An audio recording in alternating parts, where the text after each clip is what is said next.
all this kind of thing. But yeah, I mean, it does work. I mean, you get like these, conservative right-wing types that are very skeptical of the mainstream media, very skeptical of the government. But then their take on like the sort of neocon push for war with China is like, oh, the government isn't saber rattling enough with China. They're too soft on the CCP. Yeah, I'm just curious where you see that going, because I mean, you see Tucker Carlson now is he's been a figure that's been very good in terms of pushing a lot of populist talking points and pushing back on you one of the few people to push back on the US involvement in the war in Ukraine, and he platforms a lot of anti-war voices, but he's getting very he's getting very aggressive in his rhetoric on China, and his whole narrative has shifted to like, we need to withdraw from Ukraine so that we can fight China over Taiwan, this kind of thing.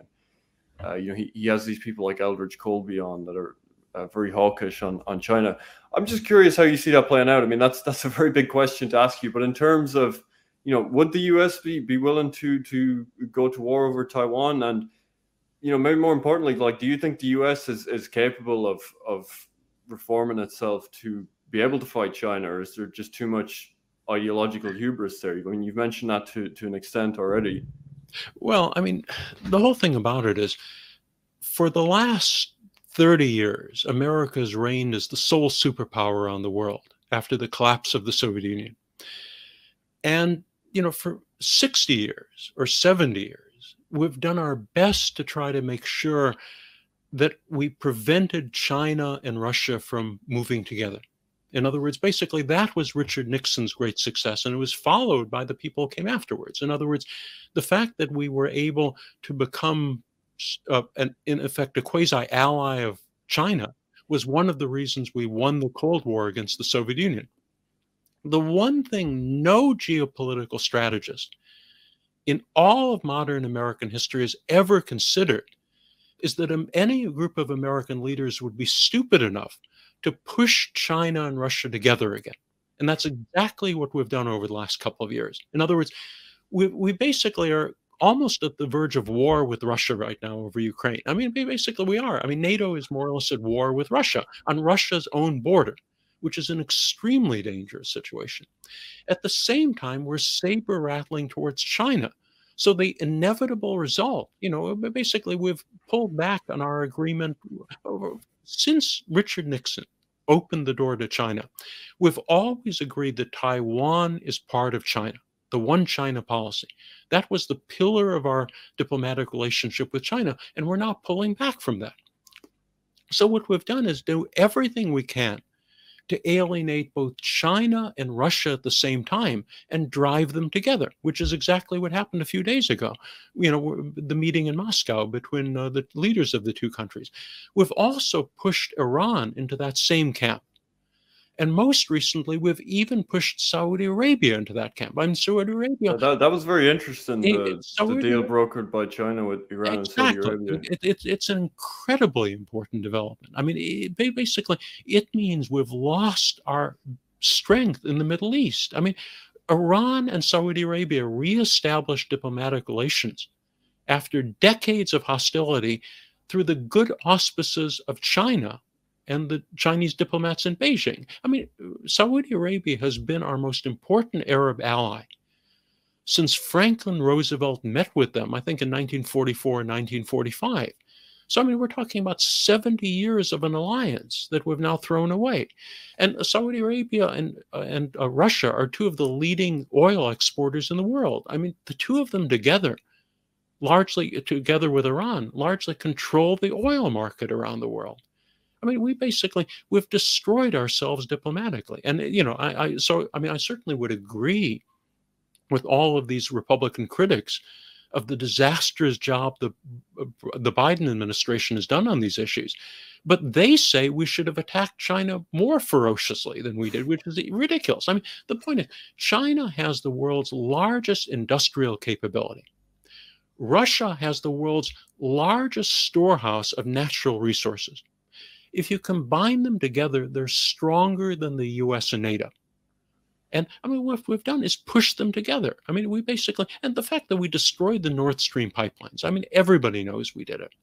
And, most people were sure we did it even before Seymour Hersh, one of America's most renowned investigative journalists, came out with all the details of it.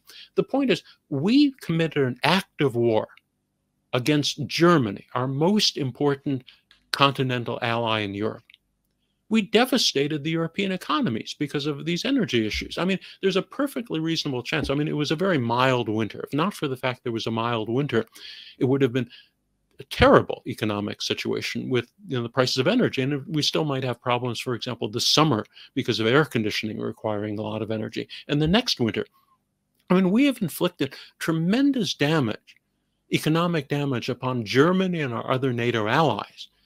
We destroyed their infrastructure illegally. And so I think that is the sort of factor that went into the Saudi calculation. In other words, the Saudis thought to themselves, if we would destroy the Nord Stream pipelines of Germany, perhaps we're not the sort of ally they should be involved with. And when you take Saudi Arabia, Iran, Russia, China, and a few of the other countries we've alienated around the world, we're in a very weak situation compared to what we would have been a few years ago. And what we've done is just so utterly irrational, driving all these countries together, that, if we were deliberately trying to sabotage America's strategic position, we couldn't have probably done a better job of it. And, it's unclear what will end up happening with the Ukraine. But for example, I've been following very closely Colonel Douglas Macgregor, again, very highly regarded military analyst. And he's convinced that the Ukrainians are suffering very severe losses and that the Russians will end up winning the war probably in the next few months and gaining control of most of Ukraine, or at least as much of it as they want. Now, again, I'm not a military expert. There are people on the other side who claim that the Russians are the ones suffering the losses.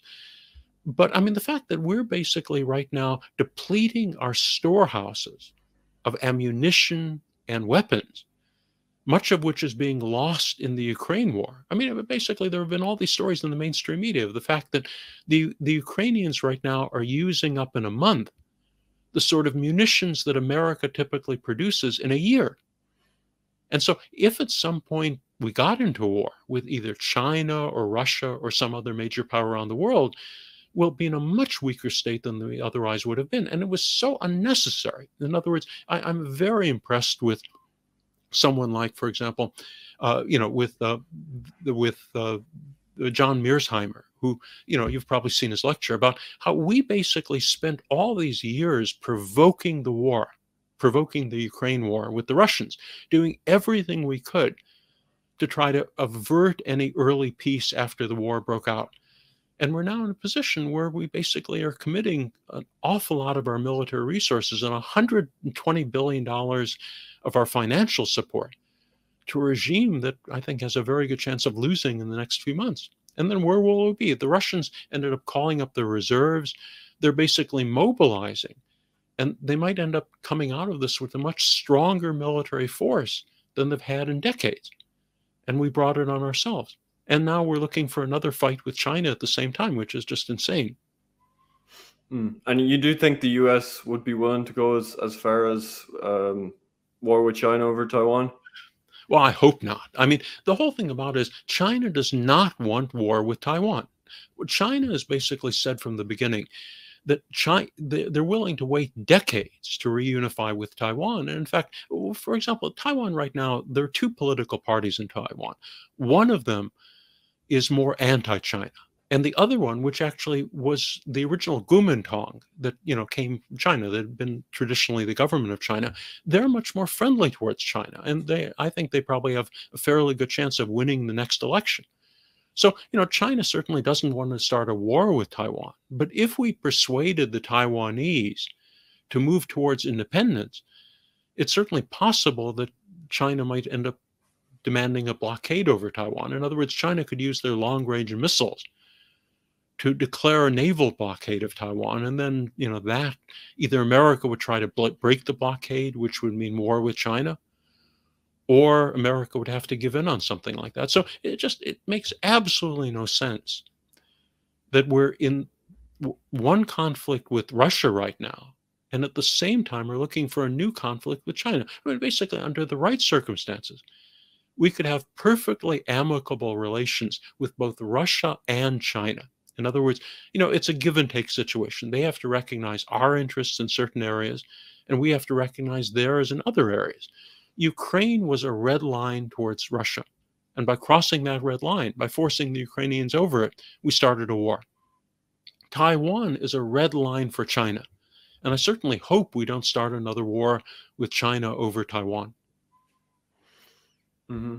Yeah, I mean, sometimes people have these very structuralist interpretations of geopolitics where everything is for some very sensible, objective international relations reason. But I really think you can't make sense of like the strategy as it relates to Russia, except just being downstream of like the ideology of the people in the State Department, and genuine like hatred of Russia and what it represents, and like genuine commitment to global dominance, basically, because like you said, the way it's played out really isn't going to benefit them in the long run.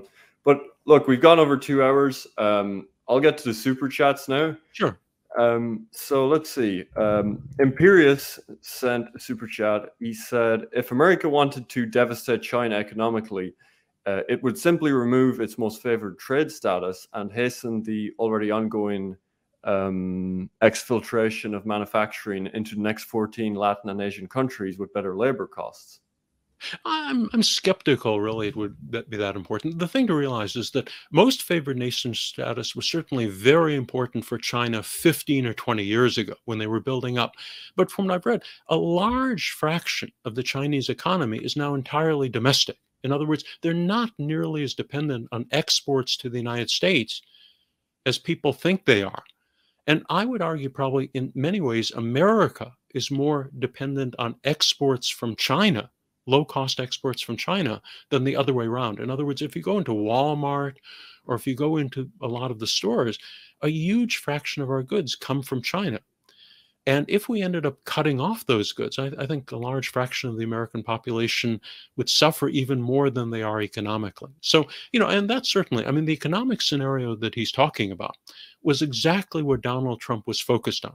In other words, he was talking about decoupling America from China. But China already has a larger economy than the United States. In fact, an interesting article by a top French policy analyst that I just was looking at a couple of days ago.